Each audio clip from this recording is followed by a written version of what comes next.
What's up, man? I'm DJ Kast One, and honestly, I'm from almost everywhere in the Caribbean, but mostly Dominican.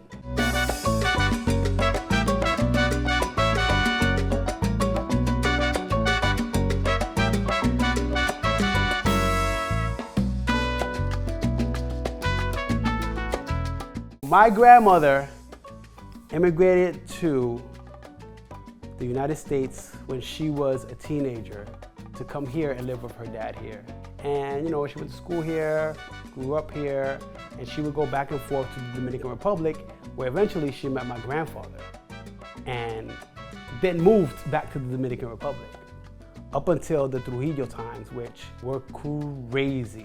In October 1937, the Dominican Republic faced a dark chapter when thousands of Haitian immigrants and their descendants were targeted in a brutal campaign led by the Dominican government. The government, under the leadership of Rafael Trujillo, sought to assert national identity and control, leading to the horrific loss of thousands of lives. So my grandfather received a visa to come here, but you gotta remember, it was because he was married to my grandmother who already had US citizenship. When you have that situation, it's a little bit easier than trying to figure it out without having that situation. Bro, it gets crazy. People used to literally take a rowboat to Puerto Rico, and then once they get to Puerto Rico, say, I'll figure it out in Puerto Rico. Like, you know, you always hear about people coming over the Mexican border, but imagine getting on a rowboat in the dead of night, leaving DR, getting in the open ocean, all the way to Puerto Rico. Then once you get there, try to figure out a way to get to the mainland. Yeah, it's dangerous. People died, and this was all to try to make a better opportunity for themselves and for their family. My grandfather, Norman, the OG, he made sure he was gonna figure out a way to provide for the family in an honest way and a hardcore way. You know, he was a hard worker. He'd be working every day 6 a.m. to 8, 9 p.m., commuting from Manhattan to the Bronx. His mechanic spot was on Burnside Avenue, right off of Cedric Avenue in the Bronx, not too far from Cool Herc's building in the Bronx. Look at that, full circles. Here we are, right? So anyway, he used to give a lot of jobs to a lot of the kids in the neighborhood, which me as a little kid, I remember that because all the older kids from the neighborhood would look out for me and would call me because they all knew my grandfather because he had given all of them jobs, which was wild because, you know, this was years later. They were like, yo, yeah, you know him, his grandson, right? And I was like, yeah, that's me. Yeah, OG grandpa, putting it down. That's not an easy thing to do, to come from like another country and move all the way up to living on the Upper West Side of Manhattan and then continuing on, leaving a legacy for your family. Like, he did all of this as an immigrant to this country, not having been formally educated here. You know, just hard work every day, greasing them up, rolling his sleeves up and getting to work every day, every day. He was an OG for real, for highly respected. Everybody in DR, where we lived at, of course, and where he was from, which was San Pedro, knew him. And even to this day, you can go over there and be like, hey, yeah, I'm part of the so-and-so family. They'll be like, oh, you mean? And I'm like, yeah, that's our grandfather, man. So he definitely was somebody that we looked up to. Me personally, yes.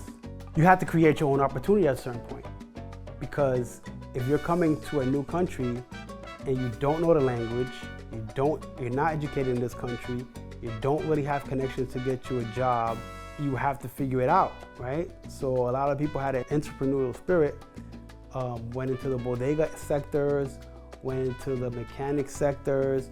It's universal, right? Like, if you could start a store, a bodega, a grocery store in one country, you could do it anywhere because you already know kind of like what the mathematics are of it, and you didn't really need a learning curve to get into. All you needed was the money and some place to buy supplies, and you're up and running, right?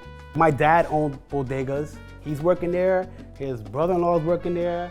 My aunt's boyfriend is working there.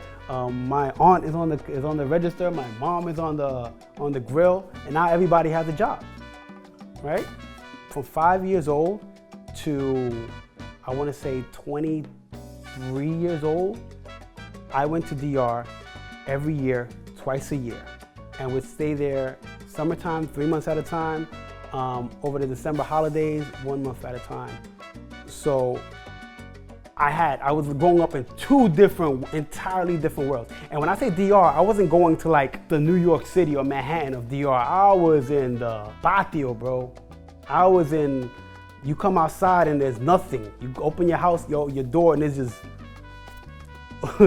forests and snakes and tarantulas and centipedes and all that good stuff. All the good fun stuff. But also, you know, regular people. Like I grew up with regular people in DR that were growing up in the struggle of DR. I'm thinking I have nothing because I'm living in the Bronx, in the hood, in a crazy ass situation where you're like, oh, I can't get the new sneakers because we ain't got it, blah, blah, blah, blah, blah, blah. But then you go back to DR and they might have one pair of slippers that they gotta make do for 3 years. And you're like, I can't take nothing. This is crazy. Like, so, you know, you come back to New York, you come back to the States, I'm in school like this, like, okay, I guess I gotta, like, you know what I'm saying? Like, I felt like that really made me take life way more serious and also not take things for granted, where you're like, yo, you wake up Christmas morning and you have a Nintendo, like, you know what I'm saying? Like, you be like, hey, mom, I want the new toy, and they take you to get the new toy. Whereas in DR, you're like, first of all, they might not even have that toy over there. Second of all, if you even think about trying to get it, it's impossible because your parents will not be able to pay for it. There's moments where I just think about like, how much more different life would have been if I grew up over there. My parents never came over here, never tried to give us this opportunity to have a better chance at earning, have a better chance at learning, have a better chance at just life in general. Not saying that life is bad in the Dominican Republic because it's not. But, you know, by any stretch of the imagination, you go to DR and have a great life too, but the opportunities are not as plenty as they are here, and I'm thankful for that.